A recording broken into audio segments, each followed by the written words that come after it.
আকসার প্যাটেল বিশ্বকাপ চলাকালীন অনেক রেগে গিয়েছিল। সূর্যকুমার যাদব সেই খুলাসাটা করেছে আকসার প্যাটেলকে নিয়ে। কি বলেছে আকসার প্যাটেলকে নিয়ে সূর্যকুমার যাদব এই ভিডিওতে তোমাদেরকে জানাবো। তো ভিডিওকে লাস্ট অবধি দেখতে থাকো, আর চ্যানেল নতুন হয়ে থাকলে চ্যানেলটিকে ফলো আর সাবস্ক্রাইব করে দেবে এবং লাইক শেয়ারও করে দেবে। তো চলো ভিডিওটাকে শুরু করি। টি-20 বিশ্বকাপ 2026 সাল টিম ইন্ডিয়া জিতে নিয়েছে, চ্যাম্পিয়ন হয়ে গিয়েছে টিম ইন্ডিয়া। কিন্তু অনেক বড় একটা খুলাসা করেছে সূর্যকুমার যাদব আকসার প্যাটেলকে নিয়ে। এই টি-20 বিশ্বকাপে সুপার 8-এ সাউথ আফ্রিকার বিপক্ষে প্রথম ম্যাচ খেলেছিল টিম ইন্ডিয়া এবং 76 রানে ম্যাচ হেরে গিয়েছিল। এবং সেই ম্যাচটাতে আকসার প্যাটেলকে ড্রপ করে ওয়াশিংটন সুন্দরকে খেলিয়েছিল টিম ইন্ডিয়া। এবং সেই জন্যই আকসার প্যাটেল অনেকটা রেগে গিয়েছিল, কারণ আকসার প্যাটেল ভারতের ভয়েস ক্যাপ্টেন আছে এবং ভয়েস ক্যাপ্টেনকে বাইরে বসিয়ে দিয়েছে, তার জায়গায় ওয়াশিংটন সুন্দরকে খেলিয়েছিল টিম ইন্ডিয়া। এবং তারপর কি হাল হয়েছিল টিম ইন্ডিয়ার তোমরা নিজে দেখেছিলে। না ব্যাটিং ভালো হয়েছিল, না বোলিং ভালো হয়েছিল। টিম ইন্ডিয়া 76 রানে সাউথ আফ্রিকার কাছে হেরে গিয়েছিল এবং অনেক চাপে পড়ে গিয়েছিল। তো সেটার জন্যই সূর্যকুমার যাদব আজকে মুখ খুলেছে এবং আকসার প্যাটেলকে নিয়ে কথা বলেছে কি সেই ম্যাচটাতে তাকে ড্রপ করার পর আকসার প্যাটেল নাকি অনেক রেগে গিয়েছিল, সে অনেকটা নিরাশ হয়ে গিয়েছিল এই সিদ্ধান্তটার জন্যই তাকে বাইরে বসতে হয়েছিল। তাই জন্যই সূর্যকুমার যাদব বলেছে কি সেই ম্যাচটার পর আমরা অনুভব করেছিলাম কি আকসার প্যাটেলকে বসানোটা আমাদের জন্য অনেক বড় একটা মিস্টেক হয়েছিল। আকসার প্যাটেলকে আমি সরিও বলেছি। আকসার প্যাটেল একটা অনেক অনুভবী প্লেয়ার, অনেক বড় একটা প্লেয়ার, এবং আকসার প্যাটেল আইপিএলে একটা ফ্র্যাঞ্চাইজি দলের ক্যাপ্টেন্সিও করছে এবং তাকে আমরা বসিয়ে দিয়েছিলাম। আমাদেরকে খুবই খারাপ লেগেছিল সেই ম্যাচটার পর এবং আকসার প্যাটেলকে আমি সরিও বলেছিলাম।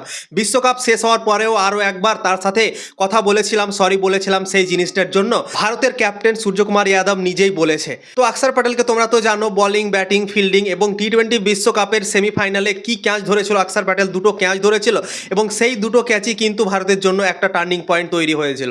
বিল জ্যাক্সের ক্যাচটা ধরেছিল, তারপর হ্যারি ব্রুক যে অসাধারণ ফর্মে ক্রিকেট খেলছিল তারও ক্যাচ ধরেছিল। অনেক কঠিন ক্যাচ ধরেছিল সেমিফাইনাল ম্যাচে ইংল্যান্ডের বিপক্ষে। এবং আকসার প্যাটেল বোলিংও করে, ব্যাটিংও করে, ফিল্ডিংও জবরদস্ত করে এবং বোলিং করতে এসে তো ভাই উইকেট নেয়। এবং সেই মিস্টেকটাই সূর্যকুমার যাদব সাউথ আফ্রিকার বিপক্ষে করে দিয়েছিল। ভারতের টিম ম্যানেজমেন্ট সিদ্ধান্ত নিয়েছিল কি আকসার প্যাটেলের জায়গাতে আমরা ওয়াশিংটন সুন্দরকে খেলাবো, কেননা সাউথ আফ্রিকার দলে কয়েকটা লেফট হ্যান্ডার ব্যাটার ছিল, তাই জন্য এই সিদ্ধান্ত নেওয়া হয়েছিল। সূর্যকুমার যাদব নিজেই বলেছে এবং তাই জন্যই আকসার প্যাটেল অনেকটা রেগে গিয়েছিল। সেই ম্যাচটাতে খেলতে পায়নি, তাকে ড্রপ করা হয়েছিল। তাই জন্যই সে তো ভারতের ভয়েস ক্যাপ্টেন আছে এবং আমি যদি ভয়েস ক্যাপ্টেন থাকি টিম ইন্ডিয়ার এবং টিম ইন্ডিয়া যদি আমাকে ড্রপ করে দেয়, আমাকে না খেলাই ম্যাচ, আমি ভালো পারফরমেন্স করি সব কিছুতে, তারপরেও যদি আমাকে বসানো হয় তাহলে তো ভাই আমার মনটা খারাপ হবে, আমারও তো ভাই রাগ হবে। তো সেই জিনিসটাই আকসার প্যাটেলের সাথে নাকি হয়েছিল। আকসার প্যাটেলকে বসিয়ে ওয়াশিংটন সুন্দরকে খেলানো হয়েছিল, তাই জন্য আকসার প্যাটেল অনেকটা রেগে গিয়েছিল।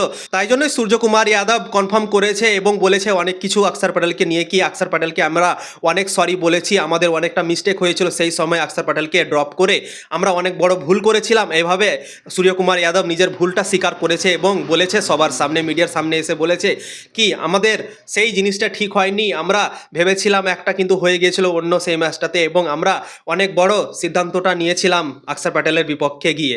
তো ইনফরমেশন যদি ভালো লেগে থাকে অবশ্যই লাইক শেয়ার করে দেবে। ফেসবুকে দেখছো তো ফলো করবে, ইউটিউবে দেখছো তো অবশ্যই সাবস্ক্রাইব করে দেবে। দেখা হচ্ছে আবার পরের ভিডিওতে।